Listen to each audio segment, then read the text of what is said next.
West Denver. Sleep deprived and heavily caffeinated. All right, let's do this then. This is the Jeff and Bill Show. I don't agree with that. They don't always agree, but hey, at least they have coffee. Coffee. And each other. I love you, man.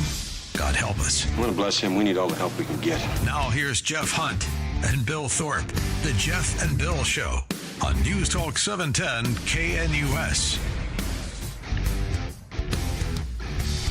Well, let's kick it off, the 9 a.m. hour of the Jeff and Bill Show on this Tuesday, July 15th, 2025. Good morning, Denver, Colorado. You've tuned in to the Jeff and Bill Show, News Talk 710 KNUS. I'm your co-host, Jeff Hunt, along with Bill Thorpe, bringing you the freshest insights, hottest takes from the right, left, and center, including great food from our friends at IHOP, bringing by some of their catering packages. Thank you again to Jay and Bobby for making our mornings so awesome. The entire sales staff's eating here, operations manager, everyone's in good spirits because of IHOP's catering package. We're everybody's favorite show today because we fed the entire staff. That's exactly, and we didn't have anything to do with it. Exactly. Jay and Bobby did.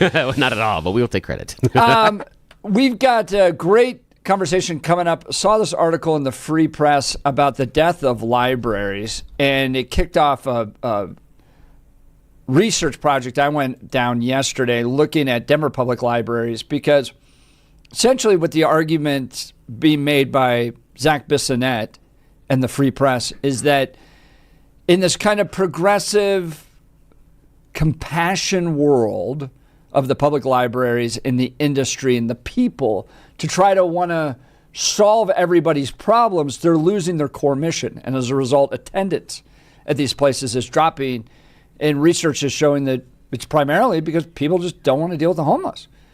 And these libraries aren't just places where the homeless are spending their days because they're getting pushed out of the shelters, but that these libraries have become essentially social services programs.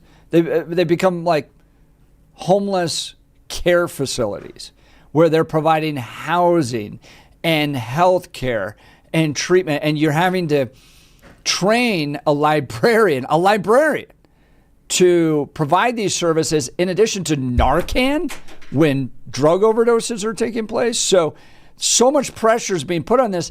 And what I found in my research of the Denver Public Libraries is that they're seeing record per capita funding coming in, and yet they're down 75% in their per capita attendance from 25 years ago.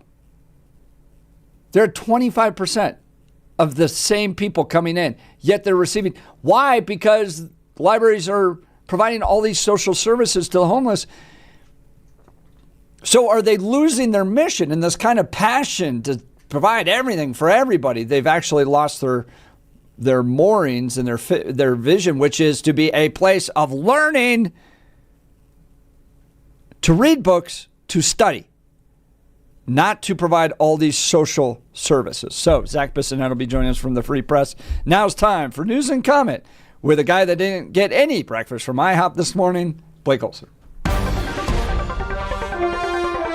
Blake Olson. Blake Olson, News and Comment.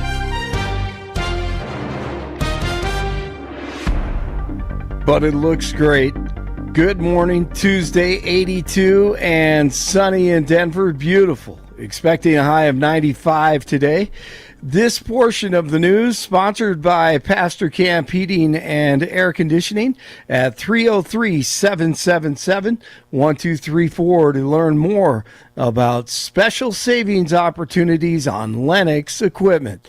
Our top story: inflation is up to the highest level since February at 2.7%. June numbers out today from the Labor Department show the Consumer Price Index was up 0.3% from May.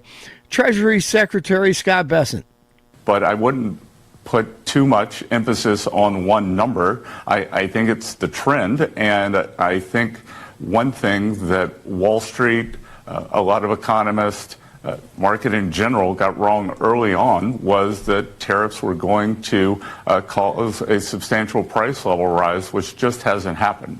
A new report says 47 called Ukrainian President Zelensky and encouraged him to ramp up strikes in Russian territory. The Financial Times reports DJT told Zelensky to carry out strikes deep into Russia and ask if they could hit Moscow with a long-range weapon the U.S. could provide, or weapons. The outlet said Trump spoke with Zelensky on Independence Day, and that was one day after speaking to Putin. Dirtbag terrorist Mohammed Solomon, accused of killing one person after his attack in Boulder that also injured more than a dozen people, has a hearing today. It'll determine whether the state has enough evidence to move forward against the Hamas supporter. Jurors in Arapahoe County ready to hear opening statements in the trial of Colorado dentist James Craig. Speaking of dirtbags, accused of poisoning and killing his wife, legal analyst Chris Decker. We're going to look for the defense to be arguing that this was a biased investigation.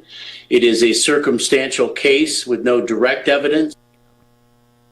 Now, did you see what the lawyers did for the dentist?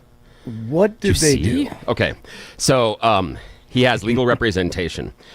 Recently, one of the lawyers asked to be removed from the case. Yeah. Why? Unethical. No, he lit his own house on fire. Oh, yes. The lawyer did? Yes. Oh, no, yes. I totally see that. Yes. One of the lawyers. Now, here's the fun part. Okay, the story gets better. Okay, this is only part of the plot point. Okay. Goodness. So the killer dentist. Okay, alleged killer dentist has some lawyers working for him. One of which lit his own house on fire and was sitting on the porch when the police and emergency vehicles arrived. So he has been asked to be removed from the case. However, do not despair. His wife is still representing the alleged killer dentist. His wife, yes, who lived in the house. His wife that he burnt down. Wow. I know. You couldn't write this. You couldn't put this in a sitcom. No, you can't. No. Absolutely. Yeah. And Wait a what's minute. wild about all this is this is the guy who worked on Stephen Tubbs' teeth. Oh, no, Yeah. he was my dentist. It was he your Billy's dentist? too. Dude. Billy Okay, and he Stephen. goes, he was my dentist, and here's the crazy part, okay? When the business launched, I wrote their advertising for the first few years. What? I have sat in meetings with the alleged killer dentist, and we have talked about ad copy. I wrote radio copy. I wrote print copy for them. So Yes. do you think he did it, knowing him? I'm not on the jury. But come let's just on. say, allegedly, I have my suspicions. I would, based The dude was poking around in your mouth. based on other things that I saw going on in the business, I would not put it past him. The business had degraded to a point, and there were other things we won't get into today. But here, remember, this story that we have in Colorado, this is going to be a movie. It's going to be a movie because now, when you're 10 days, there were 10 days from the trial starting, and lawyer lights his own house on fire. Dude, that's in the movie. That's in the movie. How could you not make a movie? Absolutely. As soon as I saw house fire, I'm like, this is a movie. This is a movie. That's the closing scene, Yes, right? it is. Yes, right before trial. Yes, exactly. And he Unbelievable. sits on the porch and waits for the emergency vehicles. That's great. Yeah, Crazy. but it's okay. His wife is still representing the alleged Yeah, killer thank dentist. God his wife is. I know. At least they're working out as a team. Okay, that's it. The Sorry. original So attorney, wild. the reason why this case has been taking on so long is the original defense attorney was like, Yeah, no. I I don't can't want to do serve this. this guy because he's asking me to do things that are unethical. Yeah. Right. Exactly. That was just months ago. Yes. This Oh, dude. yeah. Wow. Oh yeah. Fun. God, so crazy. This is Well, going to You be. what was your- he's offered payment to jail inmates to go after the detective that wrote the Oh, yeah. wrote the original case. This is just Oh, yeah. So Billy, guy's gonna be a when movie. you first heard the news, Billy, that he did this or allegedly, Yeah. where were you and what went through your mind? I don't remember where I was, but here's the stupid part. What went through my mind is, I think I have a water bottle, Post-it notes, and sunglasses from that place still that has branding on it. I'm like, this has gotten interesting. Yeah, you need to keep those. Oh, hell yeah. I'm absolutely hanging on, especially the sunglasses. I'm hanging on to those. Wow. I was surprised, but okay, again, the last couple of years, there have been some signs internally in the business that you knew things were not going well. And the number one thing for me, especially in a dental hygienist office, is how the staff communicates with each other and turnover. That's one of the things that I always go into in those type of office scenarios, because if the backroom staff and the scheduling staff is working as a team, you've got a good house. But if they're not, you got problems. And if you're coming in every 6 months or to a year and you see 3/4 of the new staff, that house has got a problem. And that's what I was seeing. They had some long-term hygienists that all of a sudden were gone one year. And that was the first time, this is a couple of years before the alleged killing, that I went, something's off here. Something's off. This one woman would talk your ear off, but she was incredibly personable, and she was amazing at her attention to detail and her ability to function as a hygienist. And she was there for years and years and years. She's one of the originals. And when I showed up and her and one of the others weren't there, that was the first red flag for me that something's going sideways inside of this business. But I had no idea it was. We're trying to murder people. Yeah. Right, exactly. Yeah. Wasn't what I would have guessed, yeah. Unbelievable. By the way, hey, what do you like to do in your spare time? So, do you like the biggest pet peeve ever? Oh, yeah, all the time. Oh, my God, man. Thank God you're alive. The great John MacArthur, the California pastor who repeatedly defied communist California restrictions during the pandemic, he has passed away. I loved MacArthur. He was 86 and contracted pneumonia last week. Grace Community Church continued to hold indoor services even though large indoor gatherings were banned during the pandemic by commies in this country and in California. God bless MacArthur and his family. All the patriots on X have done their job, and the president is listening to them. Benny Johnson, one of the creators seeking justice in this Epstein case, he says the change in approach to Epstein has been and will be dramatic, according to his sources within, and expect more disclosures. DJT's daughter-in-law, Laura Trump, on with Johnson last night. He hears all the noise and he hears all of the consternation out there. And I think he's going to want to set things right as well. So I believe that there will probably be more coming on this. And I believe anything that they are able to release that doesn't, damage any witnesses or anyone underage or anything like that, I believe they'll probably try to get out sooner rather than later because they hear it and they understand it. So hopefully we see that happen sooner than later. And I guess that would be my advice. But to everybody out there who's all worked up about it, there's no great plot to keep this information away that I'm aware of. I do just believe that maybe it's been slow rolled for reasons that hopefully we understand down the line. And I think we're probably going to get more transparency on it very soon. Real quick, guys. Yesterday, I'm heading north on I-25, right at 58. Has this ever happened to either one of you? Since Jeff is talking about the libraries and homeless and everything. Dude, guys, I go like 55, 60. I'm a slow driver. I stay in the right lane, and there are cars going 65, 75 miles an hour to my left in the 3 lanes to my left. I almost hit a homeless man walking in between the lanes. He steps out in front of me.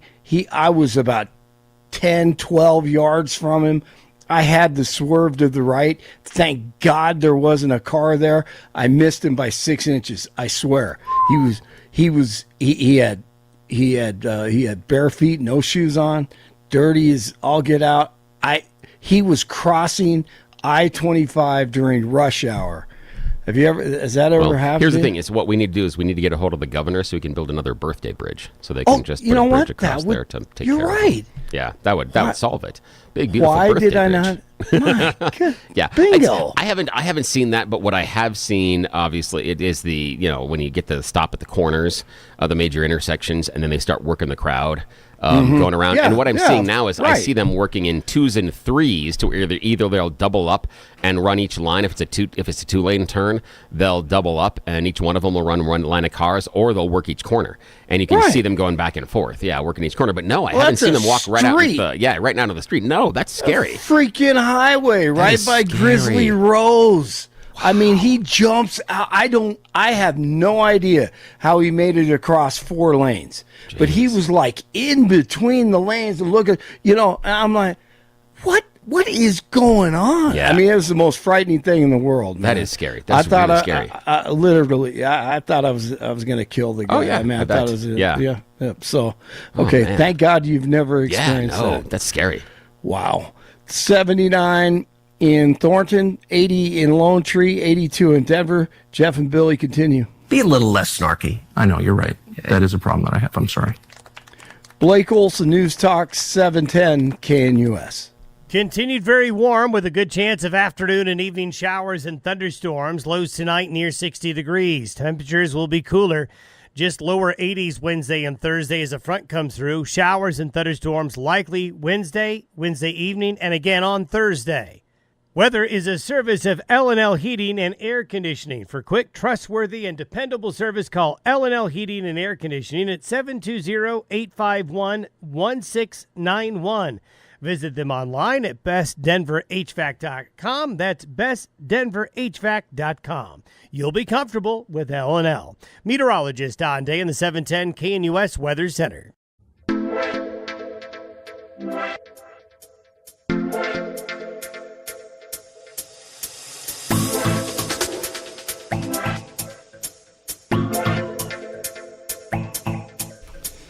So one of my very favorite websites to go to for news and commentary right now is the Free Press.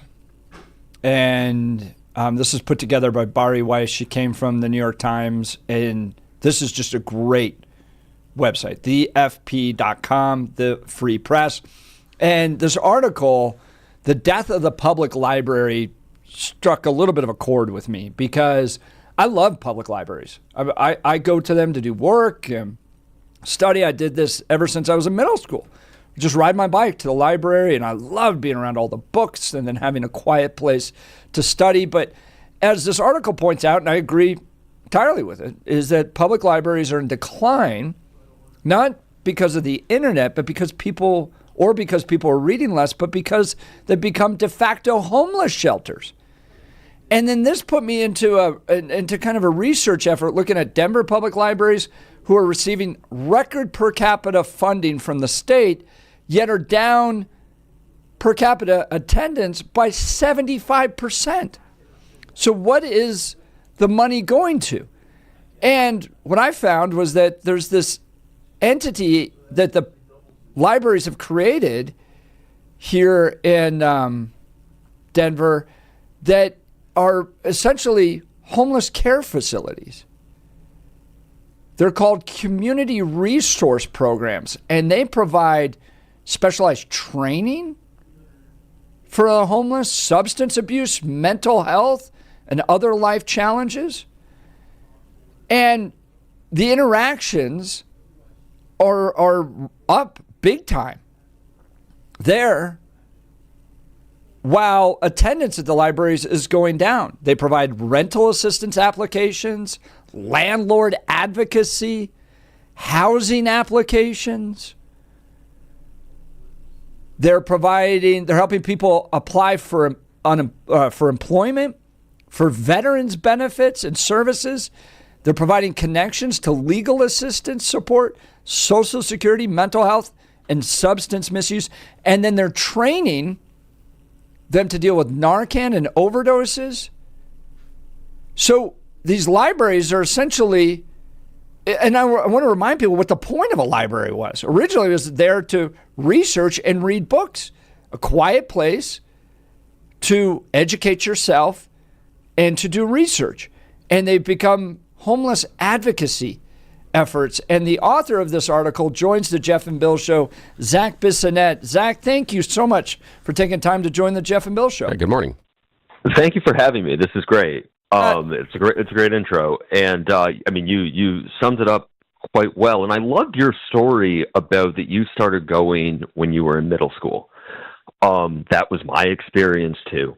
And I think that one of the aspects of this that makes me depressed when you talk to sort of, there's a kind of elite liberal mindset about why it's good for it to be for the homeless. But that's a lot easier to say if you have somewhere else that's quiet to study, but there's a lot of low-income people who just want a nice place, and it has to be the library. Now it can't be.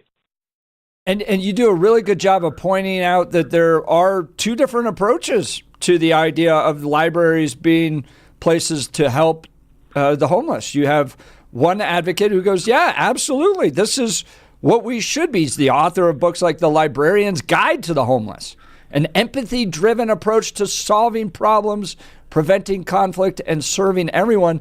And then you have people within the industry that are going, no, we've got to follow rules. Talk about that kind of bifurcation that takes place. Yeah, no, it's an interesting. So Ryan Dowd, the first trainer you're talking about, who I really liked and thought was smart, talking to him, and my issue was, he used to run a homeless shelter, and I think he is the perfect person to run a homeless shelter. And where it gets complicated is, and this is what the weirdest thing to me in the reporting on this, with talking to librarians and advocates and that kind of thing, was there was just kind of a bizarre denialism that these goals are in conflict. So, when I talked to Ryan Dowd, I said to him, but how do you think about the sort of conflict between being a place that provides services to the homeless and also being a quiet, sort of uplifting place for people who want to be able to do the things you were talking about, read, study, learn things. And he said, well, I don't see it as a conflict. I think there might be some tension points there. And it was weird to me because and you guys can tell me if I'm crazy on this, but it seems to me that they are obviously in conflict, that a place that is a center for support with drug abuse or homelessness or mental health issues can't also be a place for kids to sit and read the Hardy Boys, right? I agree with that analysis. We're talking with Zac Bissonnette. He's the author of a piece at the Free Press titled "The Death of the Public Library." And you get the conclusion I kind of get from your piece is that librarians and the librarian industry, in this effort to be all things to all people, fail to do what their original intent and goal and mission was. Is that correct? No, that's exactly right. And I think, some of the librarians I talked to use the term mission creep, which I think is right. And there's a real reluctance, I think, among librarians for any sort of corporate speak. And they have, I don't even mean this in an unkind way. It's the first word that comes to mind. Even it's not. There's a bit of a sort of grandiosity complex around the mission and an unwillingness to really reckon with the reality that it's not working great. And by the way, the degree to which I blame the librarians is that they have stood by and allowed every social problem that needs to be handled by someone else to be dumped on them. I think that they have taken on an impossible mission, and I think they're failing at it spectacularly in every way possible. I mean, you could not argue that libraries have helped the homeless in any material way. They've just become a dumping ground. You know what I mean? Oh, I mean, I think what you're pointing out is that, when you're dealing with homeless challenges, which tend to be systemic, and I studied this in grad school, how homelessness has really changed. Because in the 1950s and 60s, the response to homelessness was what's called a hot and a cot. It was a hot meal, a place to sleep, hot shower, and you were expected to go out and help and get a job afterwards. Now you have entire systems that are built to help people. So Path in Los Angeles, for instance, is one of the homeless shelters that I did some volunteer work at. You can get a haircut, you can get a new suit. They have job placement training. They have housing placement training. They have food there. They literally have everything you need to help somebody. And oftentimes somebody that's at a point of homelessness now is a person that, for whatever reason, either mental health or drug addiction, and that's a lot of overlap there, has lost all social capital. So the example I bring up is, if you or I or Bill, my co-host, was to run into financial problems, we have networks of likely hundreds of people that would step up to help us. We would put together a GoFundMe campaign. You could sleep in my basement if you needed to, right? So you have networks of social capital to help you through. But somebody that's now at a point of homelessness has oftentimes burned through that social capital or possibly never had it to begin with. They went through the foster program or something like that.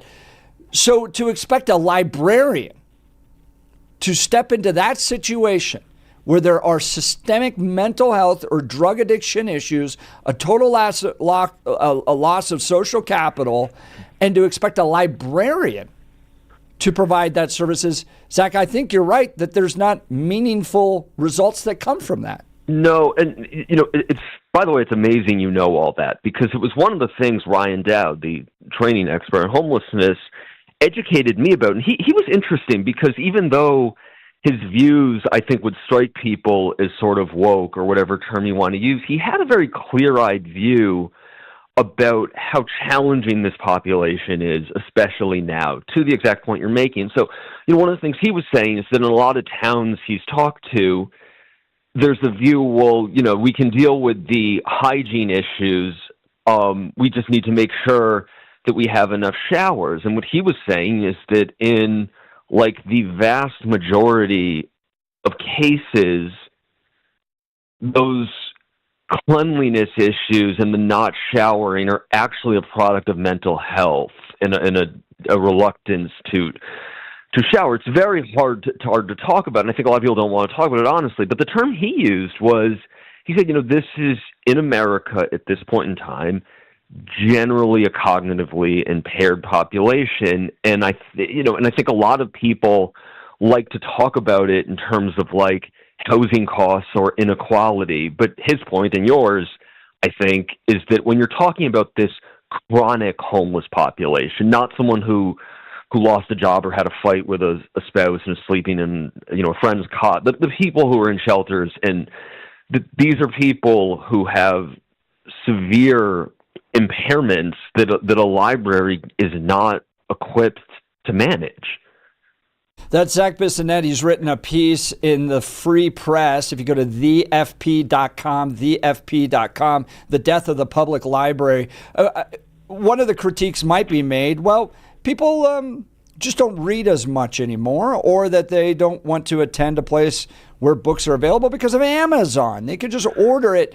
You point out Barnes & Noble is planning to open, this was surprising to me, 60 new locations in 2025. The Talk most about that. stores this is because librarians do say, well, people are reading less, but sales of print books are actually up materially since 2019 and since 2010. It's kind of an interesting sidebar to all this, that people are actually reading more, and that the growth of ebooks has not actually led to a decline in print book sales.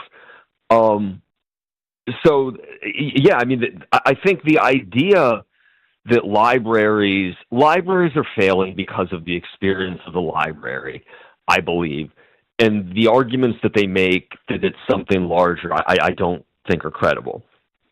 So, Zach, what would be the policy recommendation after you've learned all this?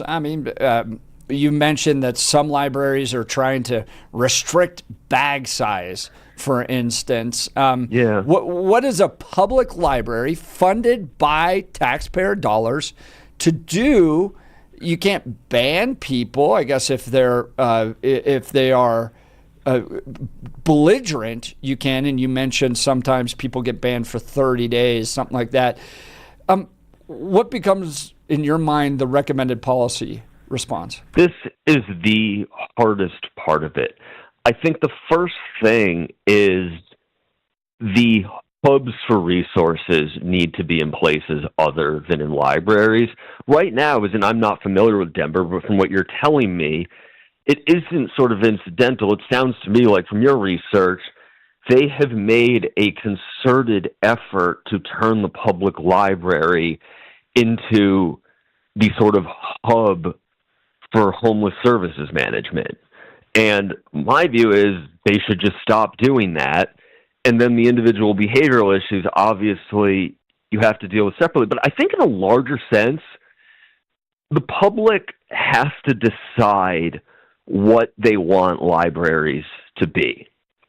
And if people decide that they sort of, look, we want to give this up and make this not a place to take your kids, not a place to get books, but a social services community institution, I think there's a reasonable argument from sort of a progressive lens to say, yeah, let's do that.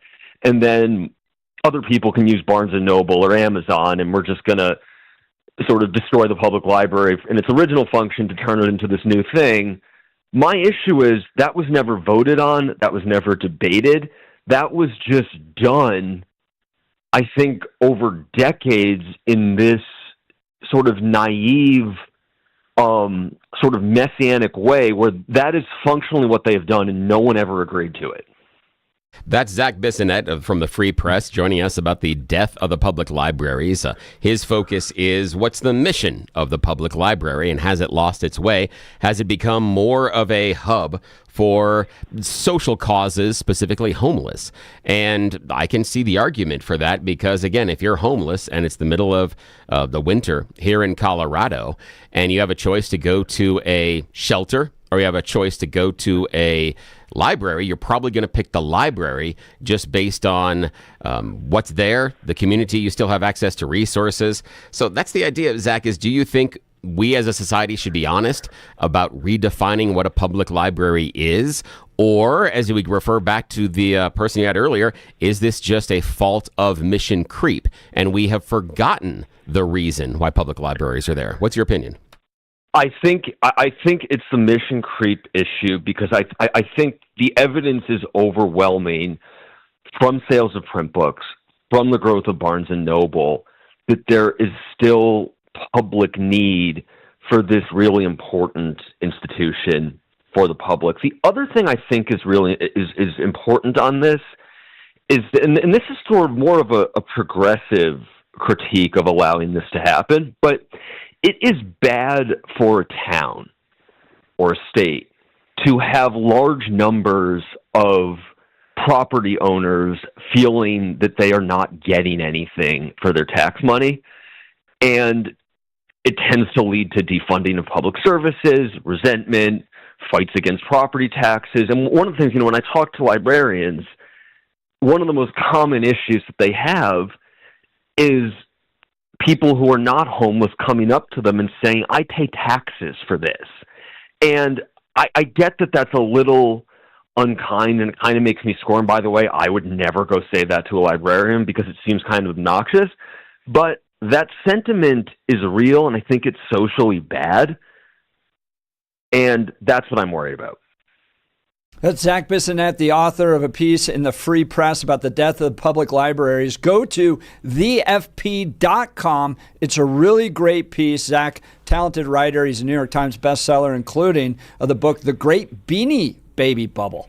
Love to get him on that sometime. Zac, you're awesome. Really appreciate your time today. Thank you for joining the Jeff and Bill Show. And sorry about the Colorado Rockies, man. I don't have any advice. But just wanted to tell you. They're ridiculous. We're at a point now where I just have almost more respect for the Mumfords because the entire world criticizes them and they just don't care.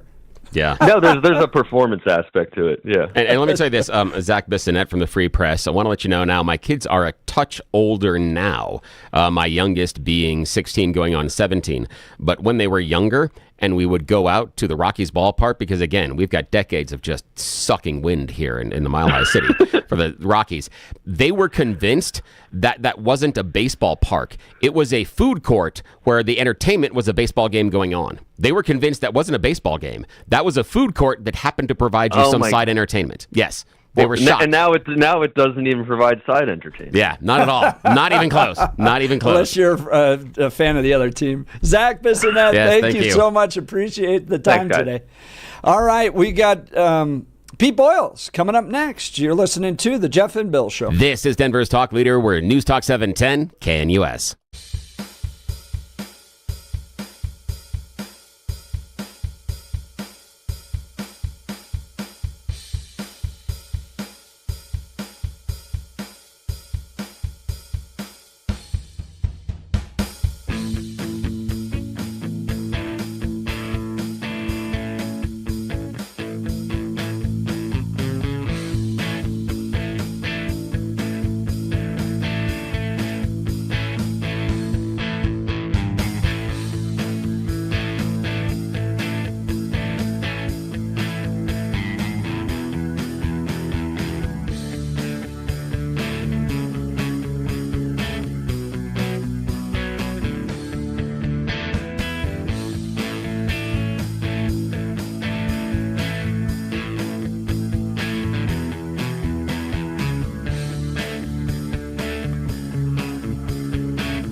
Denver, there's no better place to start your morning than IHOP, where the pancakes are fluffy, the coffee is hot, and the smiles are endless.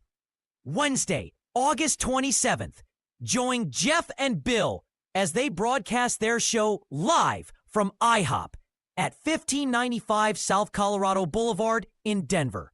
You're officially invited to be part of the excitement. Come grab your favorite breakfast and watch the Jeff and Bill Show in action from 6 to 10 a.m. Don't forget to try the special Jeff and Bill breakfast. Pancakes, any style eggs, and crispy bacon, all for just $7.10. It's a deal as good as their hot takes. All they need is you. Bring your appetite, bring your friends, and kick off your day with great food and great conversation. See you Wednesday, August 27th at IHOP.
Welcome back to the Jeff and Bill shows. We love to do is preview what's going to come up Saturday with Peter Boyls. Pete filling in for Bill and I last week. Thank you so much for doing that, giving us fun. a little time off. I had a great time. Yeah, it seemed like I was listening to a few of those shows. So what do you got for us Saturday, Pete? Well, the similarities between Scotty Ewing, and I don't mean it this way, and Jeffrey Epstein, but the brothel owners. And there was one time in Denver, there was actually they had 4 locations to serve you, was Denver Players and Denver Sugar. And it was operated by a guy by the name of Scotty Ewing.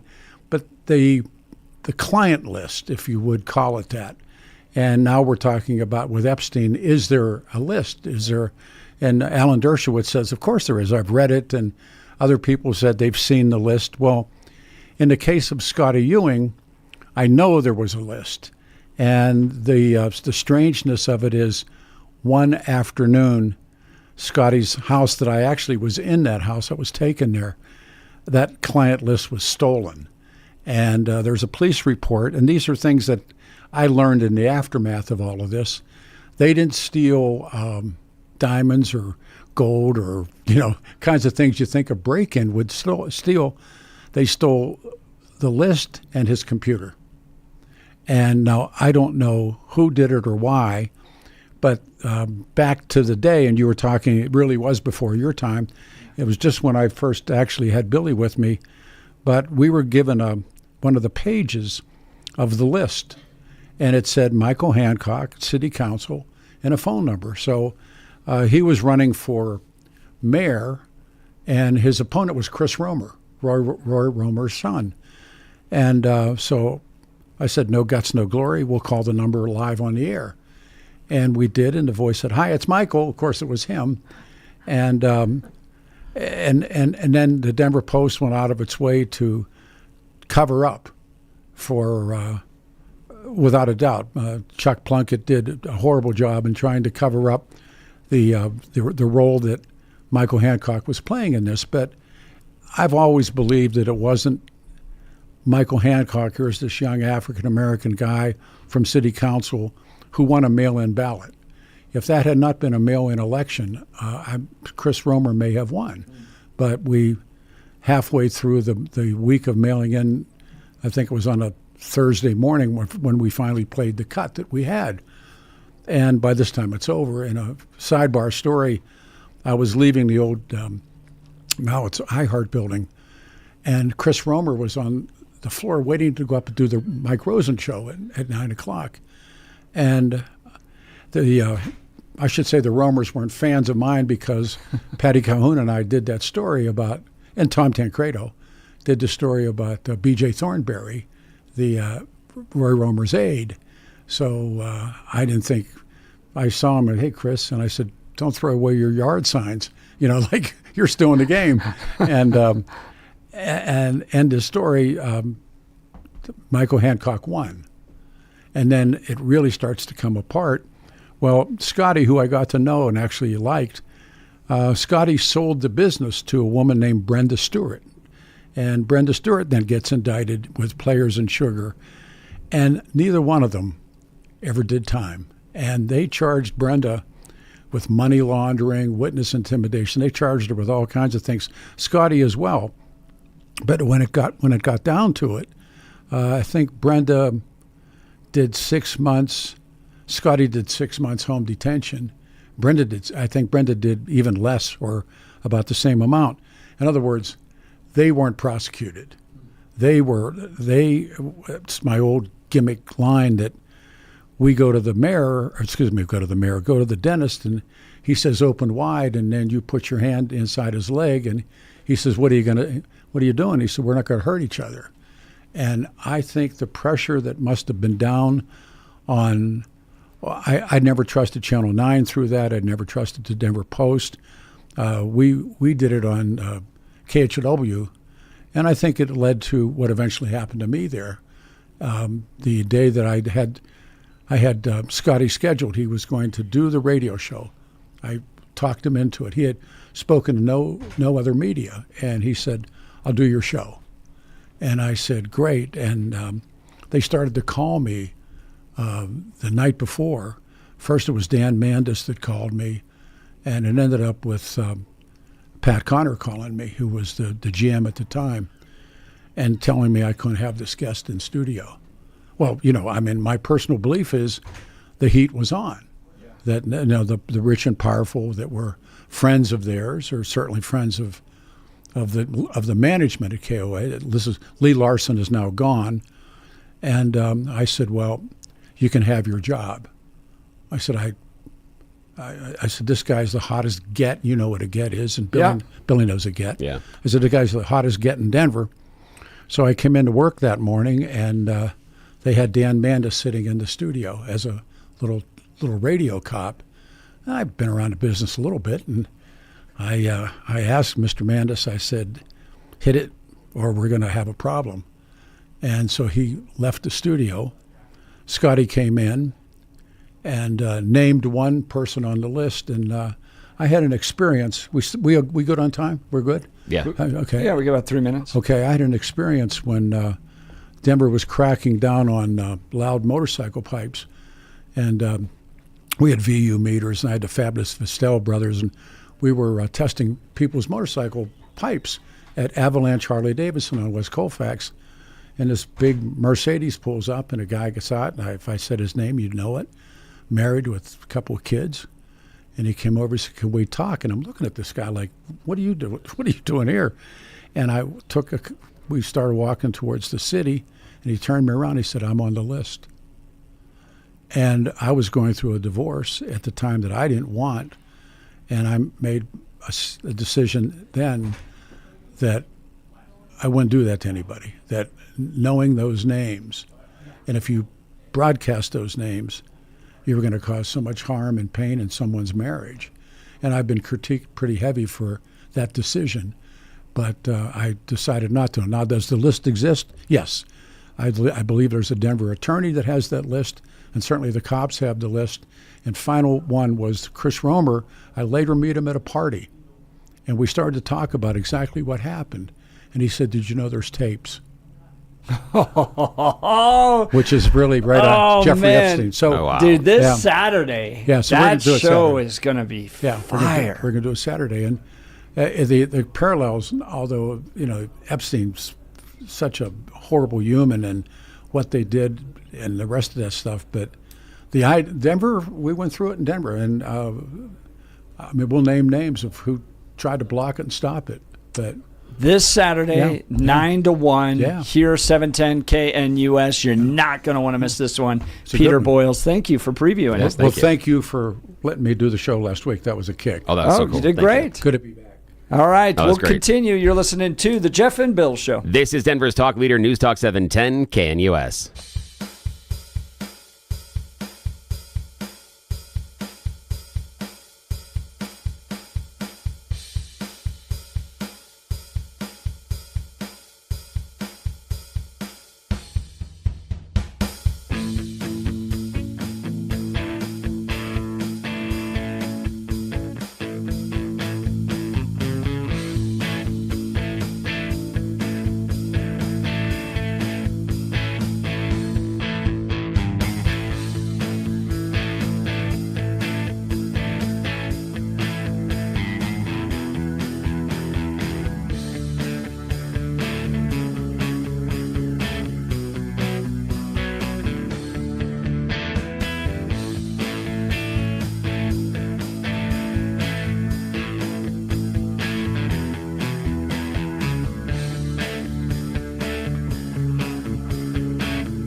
Denver, there's no better place to start your morning than IHOP, where the pancakes are fluffy, the coffee is hot, and the smiles are endless. Wednesday, August 27th, join Jeff and Bill as they broadcast their show live from IHOP at 1595 South Colorado Boulevard in Denver. You're officially invited to be part of the excitement. Come grab your favorite breakfast and watch the Jeff and Bill Show in action from 6 to 10 a.m. Don't forget to try the special Jeff and Bill breakfast. Pancakes, any style eggs, and crispy bacon, all for just $7.10. It's a deal as good as their hot takes. All they need is you. Bring your appetite, bring your friends, and kick off your day with great food and great conversation. See you Wednesday, August 27th at IHOP.